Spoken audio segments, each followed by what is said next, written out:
We're going to have a panel up called Store Trailblazers, how publishers are using webshop to fuel revenue growth in 2024, this year.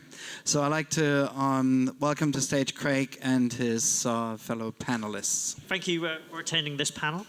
I realise it's getting into the afternoon now, so I really appreciate that you're here.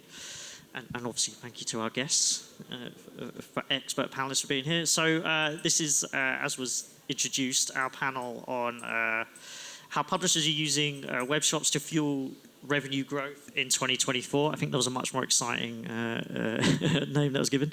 But we're going to discuss one of the hottest trends in mobile gaming right now, as publishers look to generate more revenue and grow outside of the walled gardens of App Store and Google Play.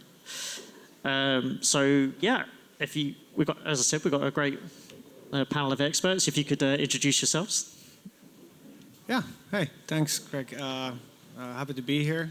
Thanks for having me. And Mikka, Luotio from Finland originally, been in the mobile game industry for about 2 decades now.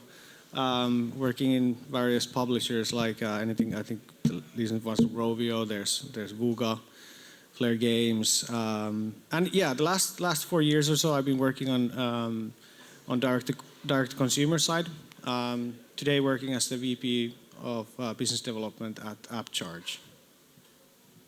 Yeah, I'm Archie. Some of you may have just seen me speak. I've been in the games industry for about 6 years and was a VC before joining Stash as head of product, working on direct to consumer. And I always forget to introduce myself right at the start, but I'm the least interesting one. I'm head of content at PocketGamer.biz, Craig Chapple. So, yeah, I guess we'll just start straight away with like, how big is the opportunity right now in web shops? And we've literally just had people talking about it, but we'll go again. You know, why should publishers bother? Well, I think why shouldn't they? I think it's a more interesting question. Like, what are the reasons not to go there? I mean, obviously, we're looking at a lot of publishers, like good numbers. What you just were talking there, like from companies like Playtika and Huge and public companies that are announcing these results. You can just see it for yourself as well. I think we're entered an era in mobile publishing where it's really hard to grow in certain segments of types of games without something that has to give in a little bit, you know. And I think when these companies that have been working on the D2C side, you know, you can see that it's not an immediate effect. So you need to work on it for a while to see the effect. And I think usually it takes a year or two to really ramp up things and a lot of iteration, trial and error. And I think the main thing now is, I think the main question is like, if you start now, maybe in 2 years you'll be at a level where a year or two where you actually are getting to the level what some of the numbers that you guys were showing there from Playtika and Huge, for example. It takes time to get there. So the question is like, why wait, right? Yeah. Because the journey. I think a couple of things have shifted as well. I think that developers now, I think, have like the motivation to and the capacity to launch these web shops in a way they didn't. So I think I spoke most about the capacity to, right? Like there's huge regulatory shifts that have changed the game here. There's new suppliers like Stash, but also, you know, Mikka's current and former employer enabling this. And so this is possible in a way it wasn't before. And then I also think just the attitude developers have shifted. So like one, things are very tough in the mobile industry. That doesn't really look like it's going to get better anytime soon. And so one of the reasons I joined Stash was because I kind of was looking at mobile as an investor, and this was the only thing, this will save us, is my opinion. Like getting that margin back is transformative for user acquisition. And then also I think really essentially the App Store's position vis-a-vis developers has changed. I think if you go back 5 years ago, developers, the App Stores, A, did a lot more for developers, and then B, just had a much better relationship with the developers. I think Apple in particular, after ATT, didn't create much goodwill. And then I think probably most importantly, organic discovery in the App Stores really has diminished in importance. And so a lot of developers maybe 5 years ago would have been like, yeah, I don't want to do this. I don't want to launch a web store because I want to get featured, and this will reduce my featuring. featuring really doesn't do much now. There's very little discovery. All of that space has been monetized. It's all ad space now. And so just, the role of the app stores is diminished to be more of a pure play distribution. I guess it depends on your size, though, of a developer. So featuring can do pretty well, right? I think even Size. I've worked with venture-backed startups that were scaling, and even then, featuring these days is it can get you a reasonably cosmetic bump in users. I think it's very, very, depending on your genre, obviously, but it's very rarely, I think, as sustainable and also good luck if you can get a small app featuring these days. Google maybe a little differently from Apple. You mentioned about regulatory pressures. So obviously we've had in the EU, pressures. We've had the Digital Markets Act and then Apple's reaction to that.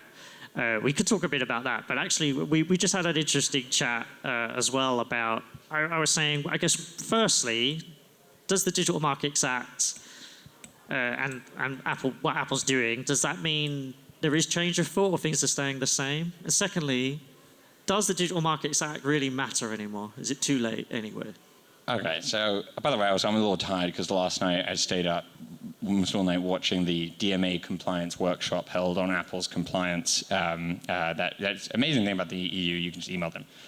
I think that the DMA and Apple's compliance with it doesn't go as far as maybe some people would like, but it's transformative. Go back 5 years and tell anyone that you will be able to distribute your apps outside of the App Store on iOS. That was pretty unimaginable 5-10 years ago. I also think that there are kind of tangible elements of the policy that can benefit developers today. So the alternative apps terms, for example, as you may know, the terms commercially you can opt into as an alternative to the 30% are 50 cents an install and 20% instead of 30% App Store fees. So, or 30%, but you can only distribute through the App Store.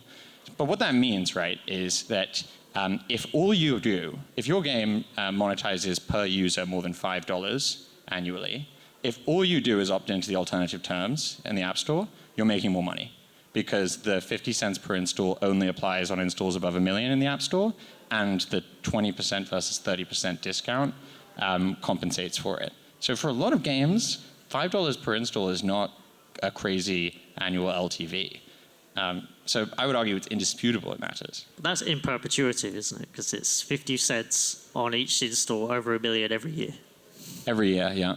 Yeah, but also you get the 20%, you get a 10% discount on the fee you're paying, and if you distribute outside of the App Store, you don't pay any fees. Yeah, and I think also another thing with the whole DMA thing, what I'm seeing when I'm talking to especially larger publishers right now and some smaller ones, they're really looking at the whole cross-play aspect of things. From their perspective, it's creating their own identity that's directly facing the consumers, whether that is having a web store, but also having their games playable on the web, even on PC, through a launcher in some cases. And I think when you look at the whole DMA thing, it's really solely focusing on things on the Apple. But if you look at the market, there is definitely push and drive from a lot of mobile publishers taking their games to web and PC and enabling the crossplay. And I think in that sense, maybe it is a little late, or in a sense. But I think there is an effect, and I agree with Archie here on what you're saying. And I think it has a significant impact on a lot of the whole ecosystem. But where I'm looking at the wind blowing, I think this crossplay is definitely something that is going to push web stores and all the other direct-to-consumer related innovations forward, regardless what happens with the DMA. Yeah. Because one day it's something else. I feel like just reading up the news, it's like there's things changing all the time, and there's a tug of war, really, in a sense, happening there. Yeah, I think, of course it's too late, right? It's 15 years too late. The infrastructure, the digital market structures as they exist now, I think have been problematic since the start. But as, and we just explained in our talk, even if the DMA had never happened, this has already been happening for 3 years, 4 years, 5 years. So the DMA is additive.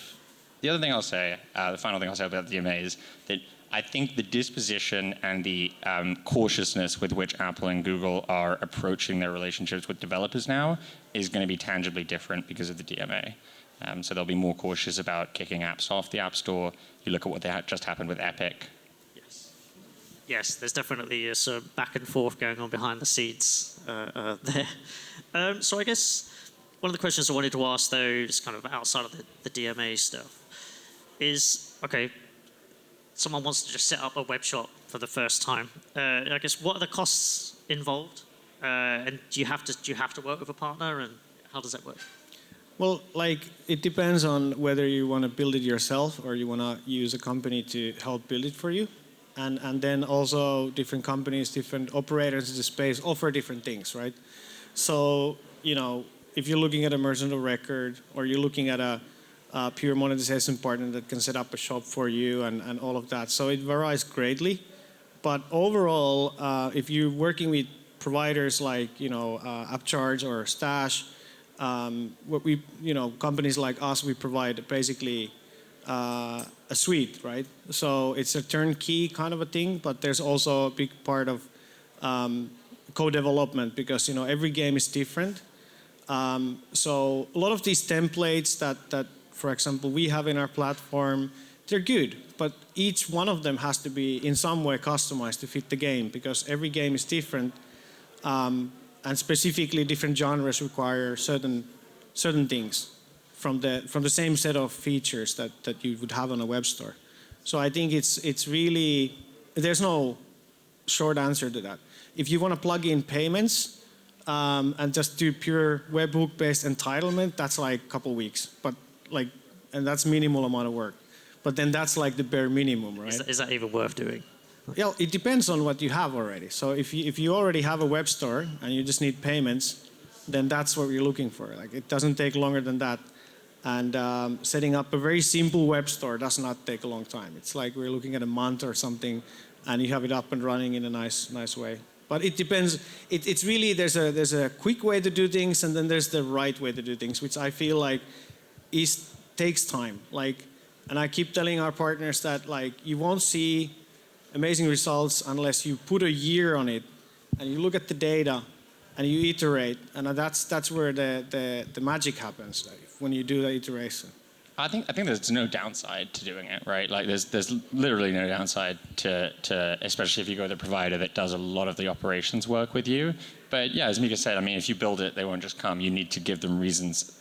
As I was saying, right, it's a more inconvenient channel. It's harder for players. And what you've seen is a lot of web shops have basically adopted this like transactional exchange where the consumer gets a discount, we get higher margin, you know, everyone knows what's going on. That's not super compelling. I mean, it kind of works, but not very well. And I mean, I would recommend every developer just launch a web shop and then build it up over time, right? And experiment and test. There's no downside to it.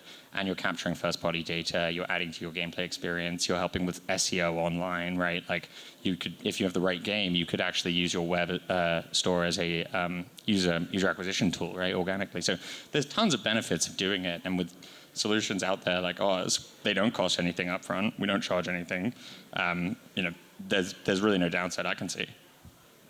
How do you actually get players to your store to start with, and then spending once and then repeatedly? Yeah. So I think this is what Stash's mission is. There's kind of three things you need to do. You need to bring players to the store. You need to get them to spend when they're there, and then you need to keep them coming back, right? So to bring them there, you have to be cautious so that you're compliant with various App Store regulations and policies. Most notably, Developer Guidelines 3.3 in Apple's App Store policies specify that you cannot use you cannot use anything obtained from the app to communicate to the player about payment channels outside of Apple's IP system. Now, this is one of the areas that's really under regulatory scrutiny and changing and geographically specific. But the upshot of that is you have to be very careful about saying within your app, hey, visit our web shop.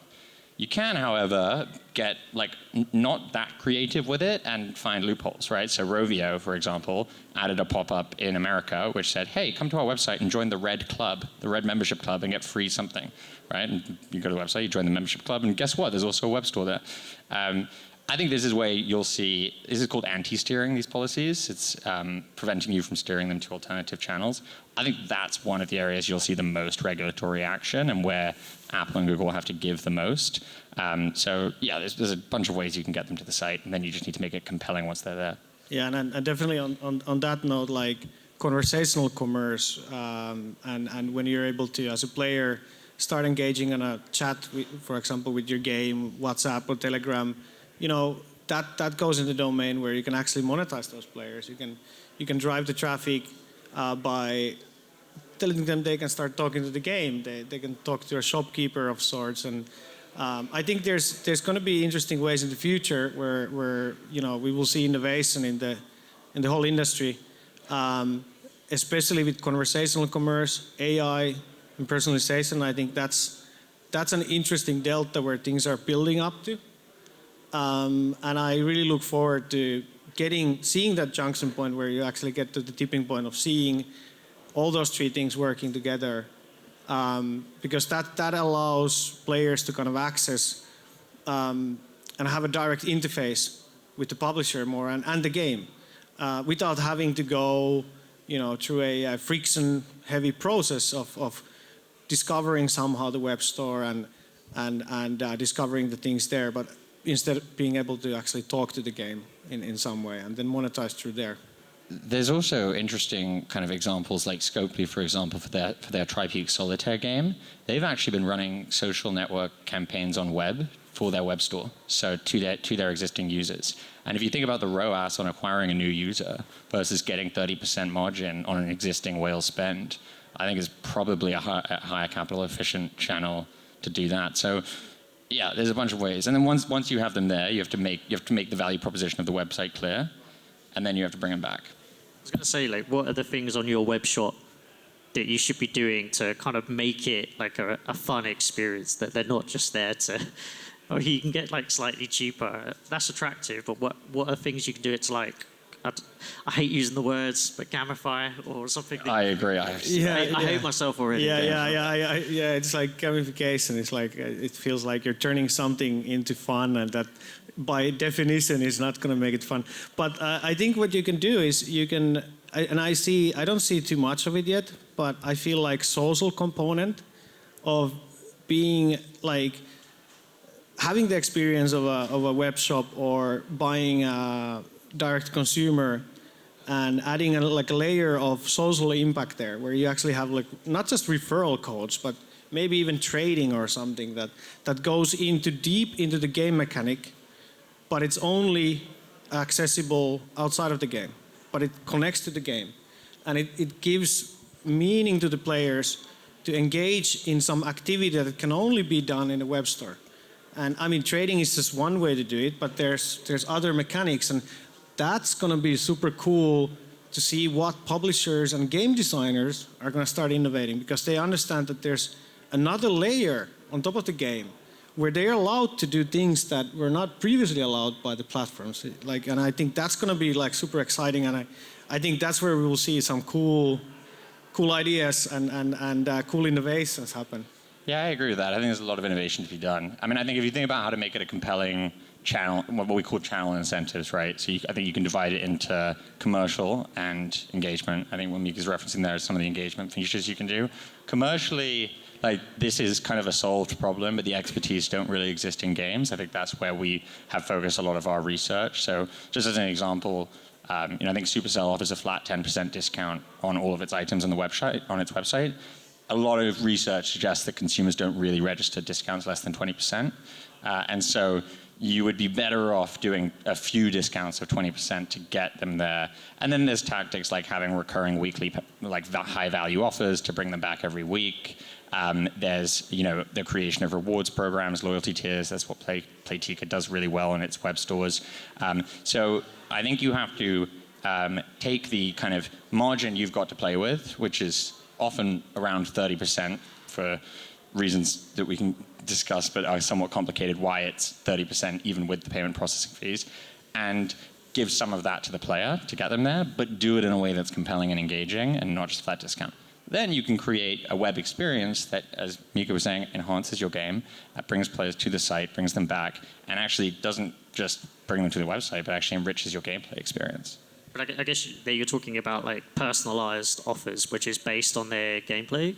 Maybe. I mean, yeah. I do think that one of the of course, but that's done in game, and you can get hyper targeted, right? But even just having web exclusive offers, having early access content to offers, having a weekly web exclusive high value resource pack, like you've got 30% more margin, right? And so even if you give them a 25% discount, you're making more money on that sale, and you're capturing first party data, and they're probably buying other things.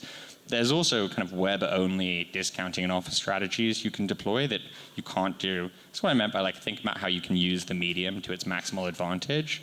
Like volume-based discounts. Spend $100 and get 10% off, right? Can't do that on mobile really.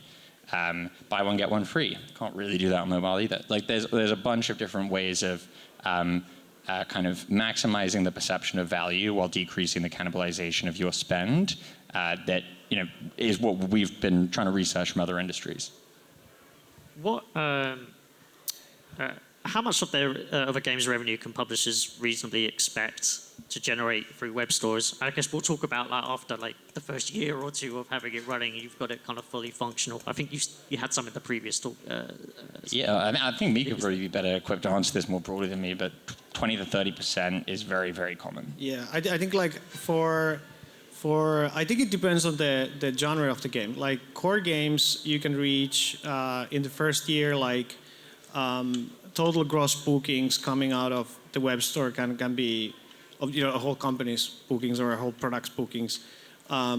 With core games, you can look at the first year. After the first year, you're looking at 20 to 30%.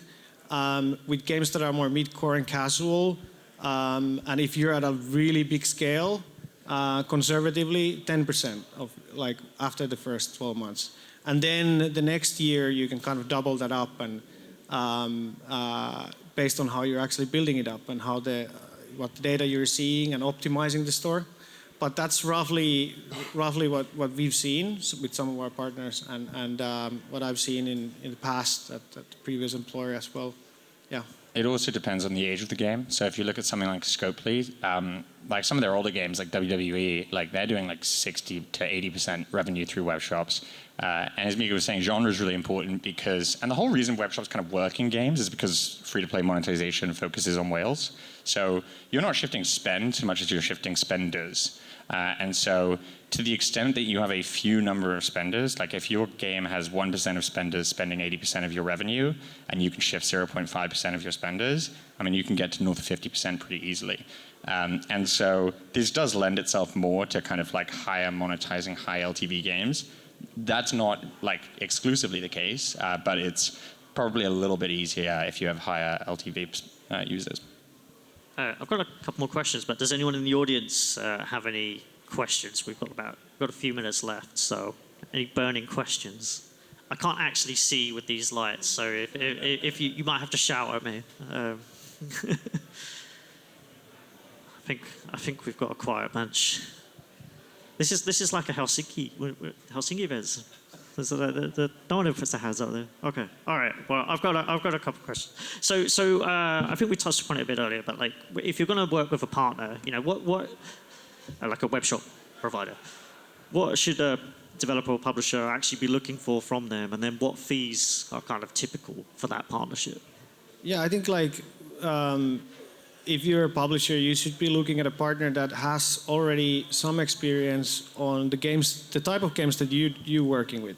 Because obviously they will have some of their features that they offer on the web store side is going to be like closer to what you're looking for your games. So looking at basically their track record, case studies, and also choosing a partner based on what's the culture fit? Like, do they understand gaming a lot? Are they purely, because besides Stash and Appcharge, there's operators in the space that focus mainly on apps, but also focus on games. And it's important to also look at like your scale, but at the same time, a culture fit to your team, like because they're gonna have to interface quite a lot with the company. So how do you make that comfortable and convenient for your game team to interface with.